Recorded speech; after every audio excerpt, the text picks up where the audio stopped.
This is Chelsea from Write. In this video, we will talk about plagiarism.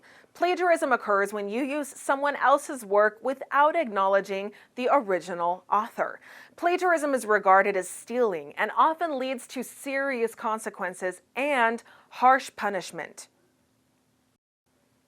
If you commit plagiarism as a student, you will be suspended or even expelled from your university. If you are an academic and commit plagiarism, your career will be completely ruined. You will lose your credibility and will never be able to publish papers in scientific journals ever again. So it is very important that you have a very clear understanding of what constitutes plagiarism. Broadly speaking, there are three types of plagiarism: direct or complete plagiarism, accidental plagiarism, and self-plagiarism.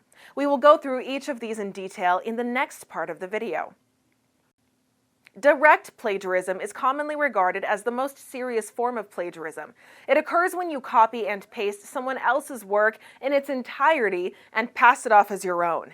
It means that you are lazy and you don't want to do the work and have decided to cheat. This is bad, and the consequences will be very serious if you do this.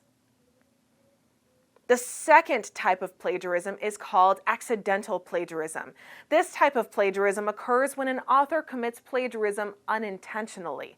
This can happen when a paper lacks proper citations or contains incorrect citations. Let's look at a few examples.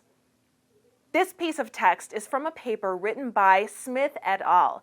Now, the authors have used this statement in their paper. They have done the right thing by citing the source at the end of the statement. The mistake here is that since they have used the exact text from the paper, they must enclose them in quotes. This will be considered plagiarism. So the correct way to do this will be to put the text in quotation marks and then reference the paper. Or you can do something like this. You can say, as Smith et al. State, and then followed by the quote. It is generally not advisable to use a lot of unaltered text from other papers and put them in quotes in your paper. You should only use the exact text from someone else's work if you think it is important to be precise. This can include things like a philosopher's statement or definition of something. Most referees and supervisors expect you to understand the work and then write them in your own words. Look at this example. The authors have paraphrased the text from the original paper and presented the statement in their own words. Remember, they still have to cite the paper because the concept or idea doesn't belong to the author. It belongs to someone else. If they don't cite, then it will be considered plagiarism. The third type of plagiarism is called self-plagiarism. This happens when you use a piece of text from your own published work in a new paper that you are writing. You might ask, what's the problem? It is my work, and why can't I use it again in a different paper? The problem is that once you publish your work, the copyright for the text belongs to the publisher. You cannot use the unaltered text from your old paper in your new paper. You have to paraphrase your text if you want to use the same content in your new paper.